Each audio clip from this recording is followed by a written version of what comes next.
is 5 a.m. We are up because we are about to road trip.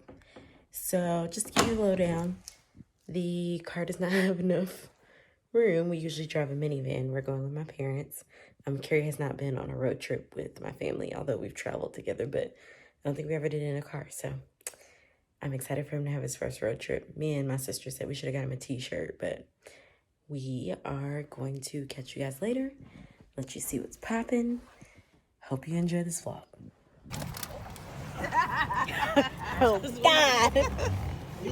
Johnson family vacation. I-10, 5-10.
You be tripping. Whoa, it's close. You said, well, it's close. Road trip. Man, folks is out, ain't it? I guess so. Must be a sale. Chick-fil-A sauce, I got one open. Nope. Well, you know Chick-fil-A sauce. No, he just offering sauce. He just offering up sauces. Getting saucy. Show him a bubble gum. Cry, baby. Oh, baby. We're here. Jersey, I don't think we're there yet. Oh, not here yet. I'm not sure.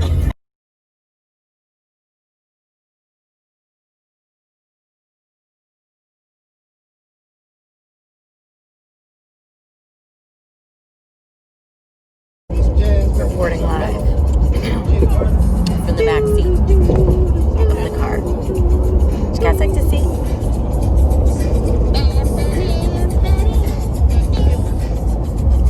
So that is comfortably sitting. Just comfortable. Made it to the service. 10 hours, 14 hours to and from Robbins family road trip. First one ever. Has been marked in history. COVID, everything else included. It's a trip. Now we're gonna go self-quarantine at home until we make sure we are good. But yeah, that is it. One of the things. She's black. What a week. 5 minutes. What a week. Thanks for sticking with us, guys. Me and the mister have never been away from home this long. And what did you say, babe? What did you say? What did I say? What? About being home? What do you mean? What was you saying? I don't know. What did I say? He said, woo! Oh, woo, no. Feels good to be home. Yeah, man. It's crazy. Oh, You never been gone? we haven't ever. So It was a great time. It's definitely different. But we had a good time. I actually have my curtains that he refused to put up before we left. And so I'm really hoping he will maybe, it's not plugged in because you unplugged it. He forgot he unplugged everything. So, anywho. Get it together, bub. We're recording. What are you recording? Life as we know it. Why is this gotta be? Turn the switch on. Huh? Is the switch on this power strip? I don't know. Is there a switch? It's on your side. Probably not plugged up. Everything probably unplugged from the switch.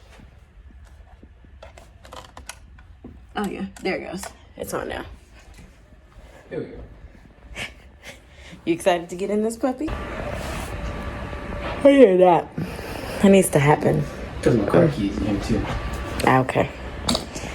Whew, so sleepy.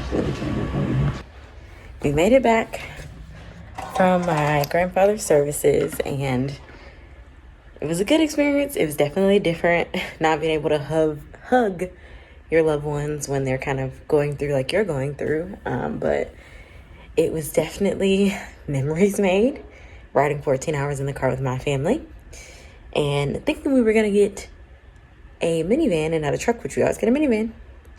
But this time, my dad was convinced to get a truck. And my poor knees will never be the same. To add to that, I think one of the things that I really took from this trip was just, how my family handled everything. It is a lot when you're dealing with someone passing away, from dealing with their estate, dealing with,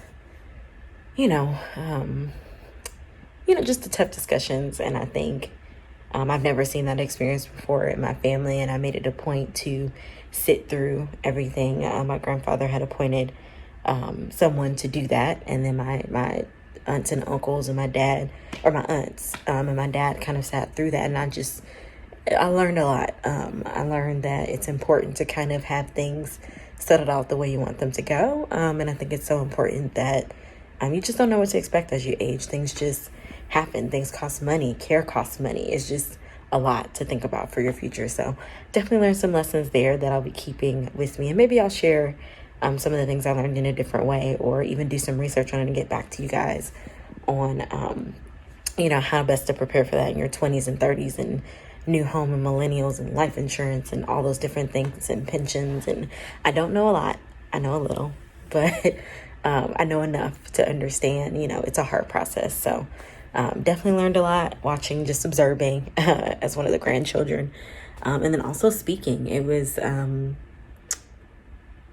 I speak often. It's not hard for me to do, things like that. But this was different. This wasn't something I was speaking about like on an intellectual level or something that I'm doing for a hobby. This was like honoring the life and legacy of my grandfather. So it was really, really different. And I can say I think I did him proud. I hope so. I feel like I did. So I made it through almost without crying for the most part. My sister may have something different to say, but that was a good experience. And also just learning how to deal with funeral services and thank you cards and comfort and sympathies. When my grandfather passed away, I wasn't really as involved because, of course, he had a lot of children, so that's different. But this side of my family, they're, really tight-knit, so I felt like I helped a little bit more in my own way. And so that was a good experience as well, just learning what that process looks like, especially in the COVID age. That was really different. So it was just graveside and kind of short ceremony, not long at all, honestly. But one really cool thing that did happen is my grandfather did a lot of missionary work in Africa for the American Baptist Association, I believe is the right name. I will correct it here if I got it wrong. And he did a lot of missionary work for the whole continent of Africa. So they held their own special ceremony for him simultaneously with us at the same time here in the U.S. So I just thought that was so amazing and one of the coolest things ever, that his legacy was big enough that somebody all the way across the world would want to stop and commemorate his life. So that was pretty cool, but this one goes out to you, Grandpa.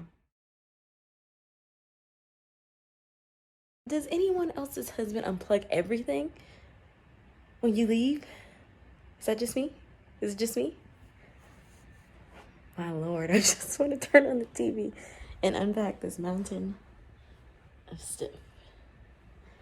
We were brave enough to share a suitcase, which we've done that before, but I guess it's not a common thing because my parents did not share a suitcase. So it was kind of difficult getting in the car. It was actually pretty crazy getting in the car. I just don't even know how we made it through that trip. Like I said, my knees will never be the same. But yeah, just unpacking, getting back settled, getting back into the groove of things. I feel very off because I felt like I was going to get so much done when I was away, and I didn't. I thought I was going to work on stuff for my website, work on stuff for my brand, in between, you know, of course, the services, because there's not a lot of internet or TV up there. And that did not happen. So now I'm kind of feeling like, dang, I'm behind, actually, because I expected to be so much further with everything, but it is what it is. It was family time. It was quality time. So I am happy with that. But guess where Carrie is? Just want one guess, guys. Where do you think he is? You want to know where he is? He's watering the grass. He said that time being away because it did not rain, it ruined his grass. So he is out there tending to the grass as we speak. Literally watering the whole thing. So pray for me, y'all. That he survives this drought that has happened to his grass, as he put it. We shall see if he comes back in here happy or sad. I think he'll be fine, but he was a little disgruntled with his grass, so here we are. But yeah, so we're gonna finish unpacking and hang out with you guys until we're asleep, because that's likely what's gonna happen. We're so tired. Do I look tired? This is fresh face. So tired. I don't know, some tips for like traveling, because I never expected that I would travel during COVID. Lysol, disposable toilet seat, thick covers, not drinking water while you're traveling so you don't have to go to the public bathroom, which actually, when I saw the risk chart, it's pretty low, but I don't like public restrooms anyway, so there you have it. What else was... we only did takeout. We didn't do any sit-down restaurants. Of course, the normal, sanitize, washing your hands when you use the gas pump, wearing our mask. We wore our mask even like sitting, in the living room with our family. Like the only times we had it off was when we were eating and we were all more than 6 feet apart. Well, I mean, the people that didn't live in the same household were 6 feet apart. And it was really just my aunt and my uncle. But we still, divided as much as we could, sanitized our devices often. There was Lysol in all of the bathrooms, so we stayed at the family home, so we wouldn't have to be at a hotel, but also see that hotels are low on the risk factor as well, which I believe because of their policies and everything. I mean, they are doing everything they can to keep everything clean, so that's a big, bright, shining bulb, but I just felt more comfortable being with my family, of course, just it being, a time of comfort. So I am, and was, going downstairs to get some wine, so we're gonna do that. But oh yeah, here's my sack of goodies.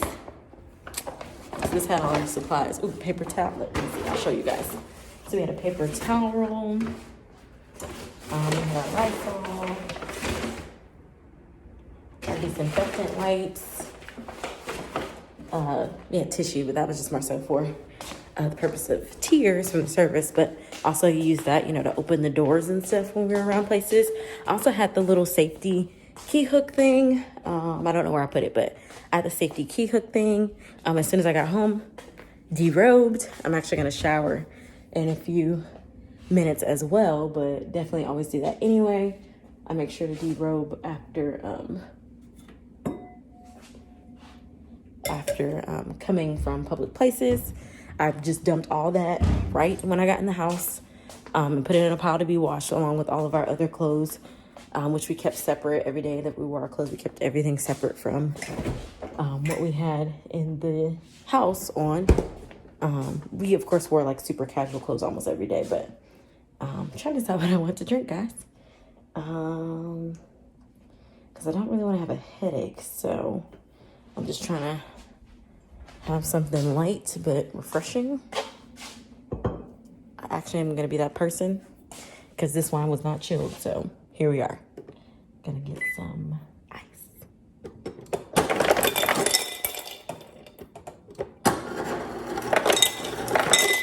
Oh, that's enough. So yeah, I mean, it was a really good trip overall. We came back home, everything was settled. That was nice because we like cleaned and everything before we left, which was super important to us to like have the house be semi together when we came back. So it was nice that everything was indeed together. What else did we do? I mean, I think that was it for the most part. And don't come for me, wine police. I know red wine is to be room temperature, but this is a very sweet red wine, so here we are.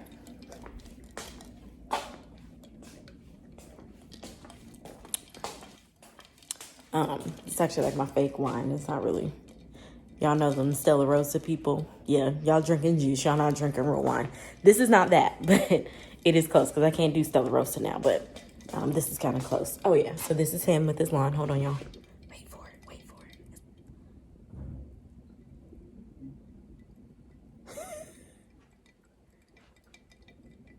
Look at him. In the jungle. It's like a spotting. He's like literally out there. But we made it. We're going to be at the house for a while, just making sure we're not exposing anyone. And